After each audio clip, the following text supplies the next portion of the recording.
کہ آپ صلی اللہ علیہ وسلم اتنے عظیم ہونے کے باوجود جو انسانی اعمال ہیں، انسانی ضروریات ہیں، انسانی عوارضات ہیں، وہ آپ صلی اللہ علیہ وسلم کے ساتھ پھر بھی لگے ہوئے تھے۔ یعنی کوئی یہ نہ سمجھے کہ جیسے ہمیں ضرورتیں پڑتی ہیں، حضور صلی اللہ علیہ وسلم کو تو کوئی ضرورت ہی نہیں تھی، نعوذ باللہ، بس ایک ہی کام تھا اللہ کا پیغام پہنچانا۔ فرمایا یہ نہیں تھا، جیسے انسانوں کو ضرورتیں پیش آتی تھیں ایسے ہی آپ صلی اللہ علیہ وسلم کے ساتھ بھی یہ ساری ضرورتیں لگی ہوئی تھیں۔ یہی وجہ ہے کہ جب لوگ سوال کرتے نا آپ سے عجیب و غریب قسم کے، مثلا کفار کی طرف سے مطالبات ہوتے، لن نؤمن لک حتی تفجر لنا من الارض ینبوعا، جہاں سے ہم کہتے ہیں یہاں سے چشمے جاری کرو تب ہم نبی مانیں گے، باغات ہوں کھجوروں کے، انگوروں کے، اور تسقط السماء کما زعمت علینا کسفا، کوئی آسمان کا ٹکڑا ہمارے اوپر گرا دو، ہمارے دیکھتے دیکھتے آپ آسمانوں پہ چڑھ جاؤ، وَلَن نُؤْمِنَ لِرُقَيِّكَ حَتَّى تُنَزِّلَ عَلَيْنَا كِتَابًا نَقْرَؤُ، پھر ہم دیکھیں اللہ آپ کو کتاب دے رہا ہے اور لے کر آپ آ رہے ہیں پھر مانیں گے۔ یعنی عجیب و غریب سوالات۔ یہ جب انہوں نے اتنے سوالات کیے نا تو اللہ تعالیٰ نے ایک جواب دیا، قُلْ سُبْحَانَ رَبِّي هَلْ كُنْتُ إِلَّا بَشَرًا رَسُولًا، تو کہے میرے محبوب صلی اللہ، عجیب لوگ ہو، عجیب سوال کرتے ہو۔ یہ آسمان کے ٹکڑے کرنا، چشموں کا اگانا، اور پہاڑوں کو سونے کا بنانا، کھجوروں کے باغات ہوں، انگوروں کے باغات ہوں، یہ سارے کام میرے نہیں ہیں۔ سبحان ربی، یہ کس کے کام ہیں؟ اللہ والے کام مجھ سے کیوں کرواتے ہو؟ ہل کنت الا بشرا رسولا، میں ایک انسان ہوں، مجھے اللہ تعالیٰ نے رسول بنا کر کے بھیجا ہے۔ حدیث مبارکہ میں آتا ہے کہ رسول اللہ صلی اللہ علیہ وسلم جب مدینہ منورہ تشریف لائے نا ہجرت کر کے، تو مدینہ منورہ کے لوگوں کو کھجوروں کے ساتھ بڑا شغف تھا، باغ تھے کھجوروں کے۔ تو آپ صلی اللہ علیہ وسلم نے صحابہ کرام کو دیکھا کہ وہ کھجوروں کو پیمند لگا رہے ہیں، یعنی کھجوروں میں جو نر درخت ہوتا تھا اس کا حصہ مادہ کھجور کے درخت کے ساتھ ملا رہے تھے۔ آپ صلی اللہ علیہ وسلم نے پوچھا یہ کیا کر رہے ہو؟ انہوں نے کہا جی جو نر کھجوریں ہوتی ہیں ان کو ہم مادہ کے ساتھ جب ہم جوڑ دیتے ہیں نا تو پھل زیادہ ہوتا ہے۔ آپ ہمیں چھوڑو یار، یہ کیا فضول کام کر رہے ہو، ان کو رہنے دیجئے۔ اب وہ صحابہ کرام ہماری طرح تو تھے نہیں کہ آگے جناب کہتے کہ جناب نہیں یا رسول اللہ تو ہمیں پتہ نہیں اس سے بڑا فائدہ، آپ کو کیا معلوم، ہماری طرح تو ہے نہیں۔ واضح ارشاد حضور کا آ گیا کہ سود کھانا حرام ہے، کھانے والے پر، کھلانے والے پر، لکھنے والے پر، گواہی دینے والے پر، کسی معاملے سودی میں شرکت کرنے والے پر اللہ کی لعنت ہے۔ واضح ارشاد ہے حضور کا، سن بھی لیتے ہیں، پڑھ بھی لیتے ہیں، پھر کہتے ہیں نہیں جی اصل وچ نا آج کل وہ حالات نہیں ہیں، ان کے بغیر گزارا نہیں ہوتا۔ یعنی حضور کا ارشاد بھی سن لیا اور کلمہ بھی حضور کا پڑھتے ہیں، لیکن آگے تعویل ہو جی اصل مسئلہ یہ ہے کہ وہ ذرا اس کے بغیر آج کل نظام نہیں چلتا۔ آپ صلی اللہ علیہ وسلم کا واضح حکم سننے کے باوجود پھر بھی ہم مال سے اپنے آپ کو اس مال سے جس سے حضور نے منع کیا نہیں بچاتے۔ صحابہ کرام ہماری طرح تو تھے نہیں کہ حضور منع کریں اور پھر جناب وہ آگے تعویلیں پیش کریں۔ صحابہ کرام نے اسی وقت چھوڑ دیا پیمند لگانا، بس وہ جو لگا چکے تھے، حالانکہ حضور نے حکم نہیں دیا تھا، حضور نے ویسے کہا کہ یار جس طرح بندہ کہتا ہے یار ایک ہی کام کر رہے ہو فضول، اس طرح کا، یعنی کوئی آپ نے واضح حکم نہیں دیا تھا چھوڑنے کا، لیکن حضور نے کہا کہ اس سے بہتر تھا کوئی اور کام کر لیتے، یہ ایک کو کاٹ کے دوسرے میں لگا رہے ہو۔ صحابہ کرام نے چھوڑ دیا۔ اس سال کھجوروں کا پھل کم ہوا۔ آپ نے پوچھا کھجوریں کم کیوں ہوئی؟ یا رسول اللہ وہ فلاں دن یاد ہے ہم پیمند لگا رہے تھے تو آپ صلی اللہ علیہ وسلم نے فرمایا تھا کہ اس کو رہنے دو، تو ہم نے تو رہنے دیا۔ تو یہ اصل میں ہر چیز میں اللہ نے مذکر مؤنث بنائی ہے، تو جب یہ پیمند لگتا ہے تو پھل زیادہ ہوتا ہے، اس وجہ سے پھل کم آیا اس دفعہ۔ آپ صلی اللہ علیہ وسلم نے کیا ارشاد فرمایا؟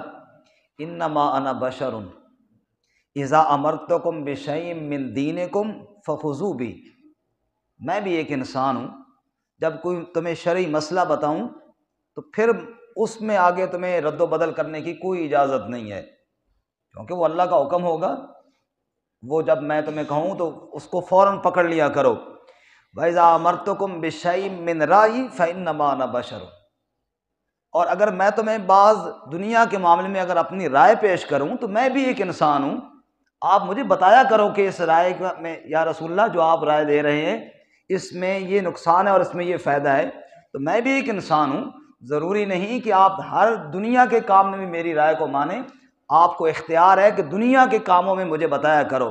وہ جو پابندی ہے نا کہ آگے بولنا نہیں ہے، وہ دین کے کاموں میں نہیں بولنا۔ میں جب کہوں نماز پڑھو تو پھر آگے کسی کو اجازت نہیں ہے کہ آگے وہ کہے جی یا رسول اللہ اس وقت ٹائم نہیں، ذرا ٹائم چینج کر لو، نہ۔ میں جب کہوں کھجوروں کا مال اتنا ہو جائے اس پہ عشر دینا ہے، اب کسی کو اجازت نہیں کہ آگے کہے جناب عشر میں نہیں دیتا، جو شریعت کا حکم میں سناؤں پھر تو تمہیں فوراً اور اسی وقت ماننے کے علاوہ چارہ نہیں ہے، لیکن جب دنیاوی کاموں میں میں کوئی رائے پیش کروں تو تمہیں حق حاصل ہے، مجھے بتایا کرو، اپنی رائے پیش کیا کرو، پھر فیصلہ بے شک مجھ پر چھوڑا کرو، لیکن اپنی رائے تم پیش کیا کرو۔ معلوم ہوا حضور اقدس صلی اللہ علیہ وسلم کو اللہ تعالیٰ نے انسانوں میں سے چن کر اتنا اونچا مقام عطا فرمایا، سبحان اللہ۔ اور مزے کی بات ہے کہ کمال بھی یہی ہے نا کہ بندے کو بھوک لگے اور پھر بندہ کھانا چھوڑے، کمال تو یہ ہے نا، بھوک ہی بندے کو نہ لگے۔ جیسے فرشتے ہیں ان کو کھانے پینے کی پرواہ ہی نہیں ہے، فرشتے ساری زندگی روزے رکھ دے رہے ہوں، کیا پرواہ ہے ان کو، بھوک ہی نہیں ہے، پیاس ہی نہیں ہے۔ آپ صلی اللہ علیہ وسلم کے ساتھ یہ سارے بشری لوازمات تھے اور پھر بھی ایک لمحے کے لیے بھی اللہ کی مخالفت نہیں کی، یہی تو میرے نبی کا کمال ہے صلی اللہ علیہ وسلم۔ ام المومنین سیدہ عائشہ صدیقہ رضی اللہ تعالیٰ عنہ، ان کے بھی بڑے عجیب جوابات ہوتے تھے۔ ایک آدمی نے پوچھا نا ایک دفعہ، اماں جی حضور پاک صلی اللہ علیہ وسلم کے اخلاق کیسے تھے؟ اماں جی نے فرمایا تو نے قرآن کبھی نہیں پڑھا؟ کہا جی قرآن تو ہم روز پڑھتے ہیں۔ فرمایا بس یہی میرے نبی کے اخلاق تھے نا، جو قرآن میں لکھا ہوا ہے نا یہ نبی پاک نے کر کے دکھایا ہے، بات ختم۔ جو اللہ تعالیٰ نے کہا ہے وہ اللہ کے نبی نے عمل کر کے بتایا اور دکھایا ہے۔ اسی طرح سیدہ عائشہ صدیقہ رضی اللہ تعالیٰ عنہ سے ایک صحابی نے پوچھا جی گھر میں حضور جب آتے تھے تو کیا کرتے تھے؟ کیونکہ یہ ایک تصور ذہن میں ہوتا ہے، ذہن میں تھا کہ شاید نبی پاک صلی اللہ علیہ وسلم ساری رات ہی عبادت کرتے رہتے ہوں گے۔ اس کے ساتھ ایک اور حدیث بھی یاد آئی، 3 آدمی گئے نا نبی پاک صلی اللہ علیہ وسلم کے گھر میں، ازواج مطہرات کے پاس جا کر حضور کے گھر کی عبادت کے بارے میں پوچھا، سوچ کر یہ گئے تھے کہ شاید حضور ساری رات ہی عبادت کرتے ہوں گے، شاید ہر روز ہی روزہ رکھتے ہوں گے۔ جب پتہ چلا کہ آپ رات کو آرام بھی فرماتے ہیں تو آپ کبھی روزہ رکھتے بھی ہیں کبھی نہیں بھی رکھتے، کہنے لگے جی ہم نبی پاک کی طرح تو نہیں ہے نا، آپ کے تو اللہ نے گناہ بخشائے ہیں اور معصوم بنایا ہے، ہمیں تو عبادت زیادہ کرنی چاہیے۔ ایک کہنے لگا میں آج کے بعد رات کو نہیں سوؤں گا، ساری رات نفلیں پڑھوں گا۔ دوسرے نے کہا جی میں روزانہ روزہ رکھوں گا، افطار نہیں کروں گا۔ تیسرے نے کہا کہ میں نکاح ہی نہیں کروں گا، جنجال سے اپنے آپ کو بچاؤں گا کہ جناب اس مصیبت سے، اور بس عبادت میں اور ذکر میں اور جہاد میں ان کاموں میں مصروف رہوں گا۔ حضور صلی اللہ علیہ وسلم کو پتہ چلا کہ فلاں 3 صحابی آئے تھے، انہوں نے جناب آپ کی عبادت کے بارے میں پوچھا اور یہ بات کر کے حضور نے تینوں کو بلایا، تم نے یہ باتیں کی ہیں؟ جی یا رسول اللہ کی ہے۔ حضور نے فرمایا سنو، میں تم سب سے زیادہ اللہ سے ڈرنے والا ہوں، تم مجھ سے زیادہ نہیں ڈرنے والے اللہ سے، میں تم سب سے زیادہ عبادت کرنے والا ہوں، تم مجھ سے زیادہ نہیں ہو سکتے، اس کے باوجود میں رات کو سوتا بھی ہوں، عبادت بھی کرتا ہوں، روزہ کبھی رکھتا بھی ہوں کبھی نہیں بھی رکھتا ہوں، اور میں نے نکاح بھی کر رکھے، فَمَن رَغِبَ عَنْ سُنَّتِي فَلَيْسَ مِنِّي، جس نے میرے طریقے کو چھوڑا وہ مجھ سے نہیں ہے۔ آگے نہ جاؤ اور آپ نے کیا سمجھ رکھا کہ اللہ کے نبی کھانے پینے سے بالکل ماورا ہے اور یہ کوئی کھاتے پیتے نہیں ہیں، آرام کی ضرورت نہیں ہے؟ یہ ساری ضرورتیں مجھے بھی ہیں، اپنی جان کا بھی خیال کرو اور اپنے اللہ کی عبادت بھی کرو۔ تو سیدہ عائشہ سے پوچھا حضور گھر میں کیا کرتے تھے؟ اصل میں تو یہ حدیث سنانے لگا تھا، وہ دوسری بیچ میں یاد آ گئی کہ آپ گھر میں کیا کرتے تھے؟ تو اماں جی نے بڑی پیاری بات ارشاد فرمائی، حضور ایسی مثال دی نا کہ بات سمجھ میں آ گئی۔ فرمایا گھر میں کیا کرتے تھے؟ یخسف نعلہ ویخیط ثوبہ، جوتی ٹوٹ جاتی تو خود اس کو گانٹھ لیتے تھے، کپڑا پھٹ جاتا تو خود سی لیا کرتے تھے، بکری کا دودھ خود دو لیا کرتے تھے۔ ارے لوگو، جو عام لوگ گھروں میں کام کرتے ہیں وہ حضور پاک سب سے زیادہ کیا کرتے تھے۔ جی، آپ صلی اللہ علیہ وسلم کے اوپر بکواس کرنے والے بکواس تو بڑا کر لیتے ہیں نا کہ ساڈے کول ایک بیوی نہیں سنبھالی جانی تھے، مسلمان نبی اتنی اور تواڈے کول نہیں سنبھالیاں جانیاں تو نہ سنبھالیاں جانی ہو سننا۔ مسلمانوں کے نبی کی بیوی سے پوچھو، وہ خود بتا رہی ہے کہ حضور اقدس صلی اللہ علیہ وسلم ہمارے گھر کے کاموں میں بھی ہمارے ساتھ ہاتھ بٹایا کرتے تھے۔ پوری امت کا غم بھی ہے، کائنات ساری کے رسول بھی ہیں صلی اللہ علیہ وسلم، اور گھر کے اندر اس طرح نظام سنبھالا ہوا ہے کہ ازواج مطہرات خود بتا رہی ہیں کہ آپ گھر کے کاموں میں بھی ان کے ساتھ ہاتھ بٹایا کرتے تھے۔ سبحان اللہ۔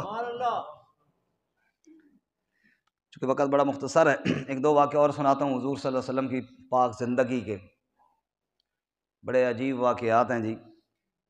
آپ صلی اللہ علیہ وسلم غزوے سے واپس آ رہے ہیں، مشہور ہے غزوہ خیبر سے، بعض روایات میں اس کے علاوہ غزوات کا بھی ذکر ہے۔ لیلۃ التاریس بڑا مشہور واقعہ ہے۔ آپ صلی اللہ علیہ وسلم چل رہے ہیں، قافلے والے صحابہ آپ کے ساتھ ہیں، رات کا وقت ہو گیا، ظاہر بات ہے تھکاوٹ ہوئی، حضور نے فرمایا چلو بھائی تھوڑی دیر آرام کر لو، سو جاتے ہیں، کون ہمیں صبح کی نماز کے لیے اٹھائے گا؟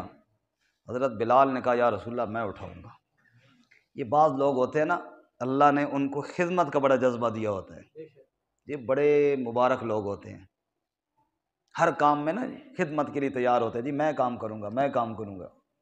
پچھلے دنوں ادھر ہمارے مسجد میں ایک جماعت آئی تھی، بابا جی بزرگ آدمی تھے کافی، تو وہ کھانا بنا رہے تھے نا، سیڑھیوں سے چل کے بڑے مشکل سے گئے، دوسرے دن پھر وہ بنا رہے تھے، تو میں نے کہا بابا جی یہ روزانہ آپ کی ڈیوٹی لگا دیتے ہیں خدمت پہ؟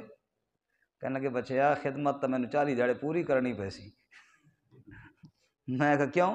وہ بچے نویں نویں آئے انہوں نے کی پتہ خدمت کس طرح ہونی ہے، میں نے آخیا خدمت روزانہ میں ہی کر سا، یعنی عمر ان کی اتنی بڑی اور جذبہ ان کا ایسا۔ تو میں یہ عرض کر رہا ہوں کہ بعض لوگ نا خدمت میں بڑے پیش ہوتے ہیں۔ حضرت بلال رضی اللہ تعالیٰ نے کہا یا رسول اللہ میں جگاؤں گا، اب ظاہر نیند تو ان کو بھی آئی ہوگی، فرمایا ٹھیک ہے جی۔ حضور صلی اللہ علیہ وسلم بھی سو گئے، سارے صحابہ بھی سو گئے، حضرت بلال رضی اللہ تعالیٰ نے کچھ نفلیں شفلیں پڑھی، اور بالکل جب صبح صادق ہونے والا تھا تو یوں جناب ہاتھ رکھے اور پالان کے ساتھ ٹیک لگائی کہ ابھی بس ادھر صبح کی روشنی پھوٹے گی تو میں اذان دے دوں گا، نبی پاک بھی جاگ جائیں گے، صحابہ کرام بھی جاگ جائیں گے، تو ماشاءاللہ حضرت بلال بھی ادھر ہی سو گئے۔ اب مدرسے میں پڑھتے تھے نا، اس طرح کوئی بندہ بیٹھ جاتا نا تو استاد کہتے وہ اس طرح نہ بیٹھے، وہ حضرت بلال سہیں گے سارے دن نماز رہ گئی تم بھی کوئی کلال کر سیں اس طرح نہ سہیں کہ نیندر نہ آ جاوے۔ حضرت بلال رضی اللہ تعالیٰ عنہ سو گئے۔ پھر کیا ہوا؟ حدیث پاک کے الفاظ ابو داؤد شریف کی حدیث ہیں، وقان رسول اللہ صلی اللہ علیہ وسلم اولہم استیقاظا، سارا قافلہ سو رہا ہے، فقان رسول اللہ صلی اللہ اولہم استیقاظا، پورے قافلے میں سب سے پہلے جاگنے والے خود رسول اللہ صلی اللہ علیہ وسلم تھے۔ سورج طلوع ہو گیا، سورج کی کرنیں جب رحمت کائنات صلی اللہ علیہ وسلم کے پاک وجود پر پڑیں، آپ صلی اللہ علیہ وسلم سب سے پہلے جاگے، حضرت بلال سوئے ہوئے ابھی تک بھی، آپ سب سے پہلے ففزع رسول اللہ صلی اللہ علیہ وسلم، آپ گھبرا گئے کیونکہ نماز جو قضا ہو گئی، آپ گھبرا گئے اور فرمایا فقال یا بلال، آپ نے زور سے آواز دی اے بلال۔ حضرت بلال جاگے، او توپ چڑھی ہوئی جناب، الحمدللہ الذی احیانا بعد ما اماتنا والیہ النشور، سورج چڑھا ہوا ہے جناب، بیٹھے تو تھے کہ بس ابھی اذان دوں گا، یہ کیا ہو گیا؟ یہ بالکل ایسی ہوتا ہے جیسے ہم بعض دفعہ جاگتے ہیں نا فجر میں، تو الارم بجتے بند کیا، بس یہ اٹھتا ہوں، کروٹ بدلی تو پھر گیا، ایسے ہوتا ہے کہ نہیں ہوتا ہے؟ یہی ہوا حضرت بلال کے ساتھ بھی، لیکن حضرت بلال نے جواب بڑا مزدار دیا، نبی پاک کے شاگرد تھے نا، حضور نے جب آواز دی نا یا بلال، فوراً جاگے اور سمجھ تو گئے کہ کیا ہو گیا۔ حضرت بلال فرمانے لگے فقال اخذ بنفسی الذی اخذ بنفسک بابی انت و امی یا رسول اللہ، یا رسول اللہ میری ماں آپ پر قربان، میرے باپ آپ پر قربان، جس اللہ تعالیٰ نے آپ کو سلایا اسی اللہ نے مجھے بھی سلا دیا۔ نبی پاک کہنے لگے بھائی جواب بڑا فٹ دیا، ورنہ نکلو یہاں سے۔ آپ صلی اللہ علیہ وسلم آگے چلے گئے اور آگے جا کر پھر وضو فرمایا، اذان ہوئی، نماز پڑھی، اور پھر آپ نے کیا فرمایا؟ من نسی عن الصلاۃ فلیصلیھا اذا ذکرھا۔ او لوگوں پریشان ہونے کی ضرورت نہیں، صحابہ پریشان ہو گئے، نماز قضا ہو گئی، حضور نے فرمایا کوئی بات نہیں ہے، من نسی عن الصلاۃ، من نام عن الصلاۃ او نسیھا، جو بندہ سو جائے اور غفلت کی وجہ سے آنکھ نہ کھلے کوئی بات نہیں ہے، فلیصلیھا اذا ذکرھا، جب آنکھ کھلے تو پڑھ لیا کرے۔ یہ قصور تو اس بندے کا ہے جو جاگنے کی تیاری نہ کریں، ہم نے تو پورا انتظام کیا تھا، بلال نے بھی غفلت نہیں کی، بس بیچارہ بیٹھا تو غلطی سے سو گیا، اللہ تعالیٰ اس غلطی کو معاف فرما دیں گے۔ اللہ کا قرآن بیان کرتا ہے قل انما انا بشر مثلکم، میرے محبوب تو بتا دے میں بھی ایک انسان ہوں، جیسے تمہیں نیند آتی ہے ایسے مجھے بھی نیند آ جایا کرتی ہے۔ اور ایک اور واقعہ سنا کے پھر بات ختم کرتے ہیں جی۔ ابو ہریرہ رضی اللہ تعالیٰ عنہ روایت کرتے ہیں ایک دفعہ رحمت کائنات صلی اللہ علیہ وسلم نے نماز پڑھائی، رکعتیں 4 پڑھانی تھیں، حضور نے 2 پہ سلام پھیر دیا۔ پڑھانی کتنی تھی؟ 4۔ آپ نے کتنی پڑھائی؟ 2۔ سلام پھیر دیا۔ صحابہ کرام چپ کر گئے کہ شاید حکم بدل گیا ہوگا، کیونکہ احکامات تو بدل رہے تھے نا، تو شاید کیا پتہ اب حکم تبدیل ہو گیا ہوگا، 2 رکعت ہو گئی ہوں گی، کسی نے نہیں بتایا، حالانکہ ابو بکر و عمر رضی اللہ تعالیٰ عنہ وہ بھی بیچ میں موجود تھے، لیکن نہیں بتایا انہوں نے کہ بھئی شاید حکم یہی ہو گیا ہوگا۔ آپ نے سلام پھیر دیا۔ پچھلی صفوں میں ایک صحابی تھے حضرت ذوالیدین رضی اللہ تعالیٰ عنہ۔ ذوالیدین کا معنی ہاتھوں والا، بعض کہتے ہیں ان کے ہاتھ تھوڑے لمبے تھے اس لیے ان کو کہتے تھے، بعض کہتے ہیں نہیں سخی زیادہ تھے، ہاتھ کی لمبائی سے مراد سخاوت ہے، مومن ہوتا ہی سخی ہے نا جی، تو اس لیے ان کو ذوالیدین کہتے تھے کہ لمبے ہاتھ ہیں، سخاوت بہت زیادہ ہے، بہرکیف جس وجہ سے بھی کہتے تھے۔ حضرت ذوالیدین کھڑے ہو گئے، فقام ذوالیدین، ذوالیدین کھڑے ہو گئے، باقی صحابہ بیٹھے ہیں صفوں میں، حضور نے 2 پہ سلام پھیر دیا۔ ذوالیدین نے کہا قصرت الصلاۃ ام نسیت یا رسول اللہ صلی اللہ علیہ وسلم، کیا نماز کم ہو گئی یا آپ بھول گئے اللہ کے رسول صلی اللہ علیہ وسلم؟ نبی پاک نے فرمایا نہیں، نہ نماز کم ہوئی ہے نہ میں بھولا ہوں، نماز اسی طرح 4 رکعتیں ہیں۔ ہو سکا یا رسول اللہ ایک گل ہو گئی نا، پھر دونوں باتوں میں ایک بات ہو گئی ہے جی، یا آپ صلی اللہ علیہ وسلم بھول گئے ہیں یا نماز کم ہو گئی ہے۔ پھر آپ نے صحابہ کرام باقیوں کی طرف دیکھ اور فرمایا صدق ذوالیدین، یہ ذوالیدین سچ کہہ رہا ہے؟ قالوا بلا یا رسول اللہ، یا رسول اللہ بیچارہ کہہ تو سچ رہا ہے، پڑھائی تو آپ نے 2 رکعتیں ہیں۔ سبحان اللہ، آپ نے پھر 2 رکعتیں پڑھائیں، سجدہ ساو کیا، اور اس کے بعد پھر آپ نے کیا بات فرمائی میں سنانے لگا ہوں۔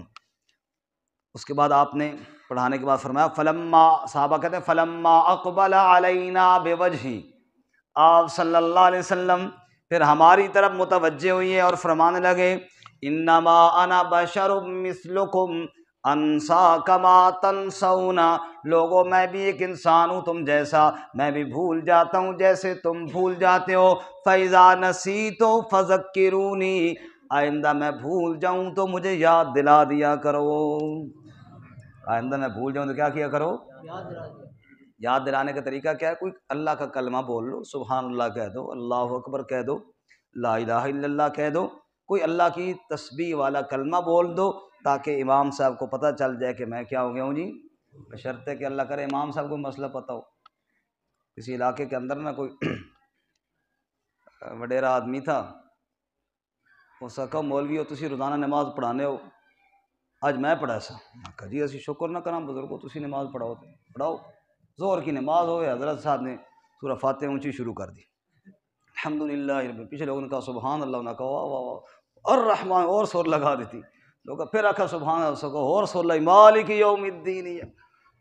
میں کہا بھئی تب حضرت یہ ڈیوو نہیں رکنی ہوں، نان سٹاپ گڈی ہے، زور زور سے جا رہے ہیں، چلو جان دو۔ پھر فارغ ہوئی، ان کا حضرت جی بزرگو یہ تو نماز زور دی ہے، قرات آہستہ کرنی تھی۔ اچھا وہ تو کل ہم نے ادھر جمعہ پڑھا تو بول سب اونچی کر رہے تھے۔ بزرگو وہ جمعہ اور تھا، یہ ظہر کی نماز ہے۔ اچھا ہو تو پھر بتا دیتے نا۔ کہا جی ہم نے تو بتایا، کہ تم تو پھر سبحان اللہ سبحان اللہ کر رہے تھے، میں اس میں شاید قرات بہت اچھی کر رہا ہوں اس لیے تم کہہ رہے ہو سبحان اللہ۔ جی کیا بات ہے۔ باہر کے حضور نے فرمایا اذا نسیت فذکرونی، جب میں بھول جاؤں مجھے یاد دلایا کرو۔ اس لیے علماء نے لکھا ہے اور حدیث پاک میں بھی آیا ہے کہ امام کے قریب وہ لوگ کھڑے ہوں جو جماعت کرانے کے اہل ہوں، جو جماعت کرانے کے اہل ہوں، کم از کم تھوڑا ہوشیار ہوں، حساب رکھ رہے ہوں، امام بھولے اس کو بتائیں، اور اگر امام صاحب کا کہیں وضو وغیرہ ٹوٹ جائے تو آگے مصلی پہ کھڑے ہو کے جماعت بھی کرا سکیں۔ خلیفہ پکڑنے کا کیا مطلب ہے کہ امام صاحب نماز پڑھا رہے ہیں اور ان کو کوئی حدث لاحق ہو گیا، وضو ٹوٹ گیا، تو خلیفے کا مطلب یہ ہے کہ ساتھ والے کو آگے کر دیں اور وہ وہیں سے نماز شروع کرے جہاں سے امام صاحب نے چھوڑی ہے، بس ان کی نماز ہو جائے گی، امام صاحب اپنا جائیں اور وضو کریں۔ لیکن بات پھر بھی وہی ہے کہ بندہ پیچھے وہ ہو جس کو پتہ ہو کہ جناب خلیفہ میں نے بننا ہے۔ وہ ہمارے ہاں ایک امام صاحب تھے، انہوں نے کہا تھا اپنے خلیفہ صاحب کو جو پاس کھڑے تھے کہ آج مغرب کے بعد نا کھانا ہمارے گھر کھانا ہے۔ کہا ٹھیک ہے۔ انہوں نے کہا ذرا نماز کے نا فوراً بعد جانا ہے۔ محراب میں سے مولوی صاحب کے گھر کی طرف راستہ جاتا تھا، نماز میں مولوی صاحب کو حدث لاحق ہو گیا، انہوں نے کہا پیچھے وہی صاحب کھڑے تھے بھئی چلو ان کو مصلی پہ کھڑا کروں، ان کو مصلی پہ کھڑا کیا، کنڈی کھولے گھر چلے گئے، لوٹا بھرا تو بندہ بھی پیچھے نال کھڑا ہوا ایسی تو ادھر کدھر آ گیا؟ تو میں مصلی پہ کھڑا کر کے آیا تھا کہ میں ایسا روٹی دا ٹائم ہو گیا، تسی بلا رہے ہو روٹی ہستے۔ مطلب امام صاحب کو بھی مسئلے کا پتہ ہونا چاہیے، مقتدی صاحب کو بھی مسئلے کا پتہ ہونا چاہیے، امام کے قریب ان لوگوں کو کھڑا ہونا چاہیے جو نماز پڑھانے کے کیا ہوں جی اہل ہوں، مسئلہ سمجھتے ہوں۔ عرض کرنے کا مطلب یہ ہے رسول اللہ صلی اللہ علیہ وسلم کو اللہ تعالیٰ نے بڑا اونچا مقام عطا فرمایا، کائنات میں انسان کیا فرشتوں سے بھی اعلیٰ و ارفع آپ کو مقام عطا فرمایا۔ جبرائیل میرے نبی کے دروازے کا دربان بنا، لیکن تھے آپ انسانوں میں سے۔ اللہ یصطفی من الملائکۃ رسلا ومن الناس، اللہ نے فرشتوں میں سے رسول بنایا اور انسانوں میں سے، جنوں میں سے نہیں بنائے۔ رسول اللہ صلی اللہ علیہ وسلم کو اللہ نے انسانوں میں سے مبعوث فرمایا۔ اب وہ آیت کا ترجمہ سن لیجیے پھر بات ختم۔ جب لوگوں نے حضور سے کہا یہ پہاڑوں کا سونے کا بناؤ اور جیسے ہم کہتے ہیں وہاں سے چشمے جناب پھوٹ پڑیں اور یہ ہو جائے اور وہ ہو جائے، اللہ تعالیٰ نے فرمایا جواب دے میرے محبوب اور بتا ان کو، قُلْ لَا أَقُولُ لَكُمْ عِنْدِي خَزَائِنُ اللَّهِ، میں نے یہ دعویٰ تو نہیں کیا کہ اللہ کے خزانے میری مٹھی میں ہیں۔ یہ تو تم تب مطالبے کرو نا جب میں نے یہ دعویٰ کیا ہوں کہ اللہ کے خزانے میری مٹھی میں ہیں۔ بھائی اللہ کے خزانے اللہ ہی کی مٹھی میں ہیں۔ اللہ کے خزانے کس کی مٹھی میں ہیں؟ فرمایا بھائی لا اقول لکم عندی خزائن اللہ، میں نے یہ تو نہیں کہا کہ اللہ کے خزانے میرے پاس ہیں۔ اچھا جی یہ بتاؤ عذاب کب آئے گا، قیامت کب آئے گی؟ فرمایا ولا عالم الغیب، میں نے غیب دان ہونے کا دعویٰ تو نہیں کیا۔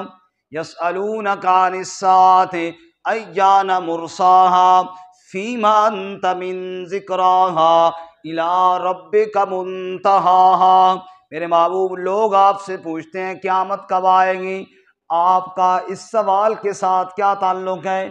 تھوڑا ہی آپ نے یہ دعویٰ کیا ہے کہ میں قیامت قائم کروں گا، قیامت تو اللہ قائم کرنے والا ہے۔ فیما انت من ذکراہا الی ربک منتہاہا، قیامت کا علم تو رب کے پاس ہے، آپ سے یہ کیوں پوچھتے ہیں؟ اچھا جی پھر جو نہیں مانتا نا آپ اس کی گردن مروڑ دیں، کوئی سزا دے، پتہ چلے فرمایا لا اقول لکم انی ملک، میں نے یہ دعویٰ تو نہیں کیا کہ میں فرشتہ ہوں۔ آپ بازاروں میں کیوں جاتے ہیں، کھانا کیوں کھاتے ہیں؟ کہا اس لیے کہ میں انسانوں میں سے ہوں، میں نے فرشتہ ہونے کا دعویٰ تو نہیں کیا۔ نعوذ باللہ۔ پھر انہوں نے کہا پھر آپ اور ہم میں فرق کیا ہے؟ بڑا زبردست جواب دیا۔ فرمایا قل، آپ فرما دیجئے یوحی الی انما الہکم الہ واحد، فرق یہ ہے تم عام انسان ہو، میں اللہ کا سچا رسول ہوں، میری جانب وحی آتی ہے۔ قل هل یستوی الاعمی والبصیر، تو کہ میرے محبوب صلی اللہ هل یستوی الاعمی والبصیر، کیا دیکھنے والا اور اندھا برابر ہوتے ہیں؟ نہیں برابر ہوتے، تو پھر امتی اور نبی بھی برابر نہیں ہوتے ہیں۔ تم اندھے ہو، میں وحی کی نگاہوں سے دیکھنے والا ہوں۔ اللہ تعالیٰ آپ صلی اللہ علیہ وسلم کی اتباع کی توفیق عطا فرمائے۔ وآخر دعوانا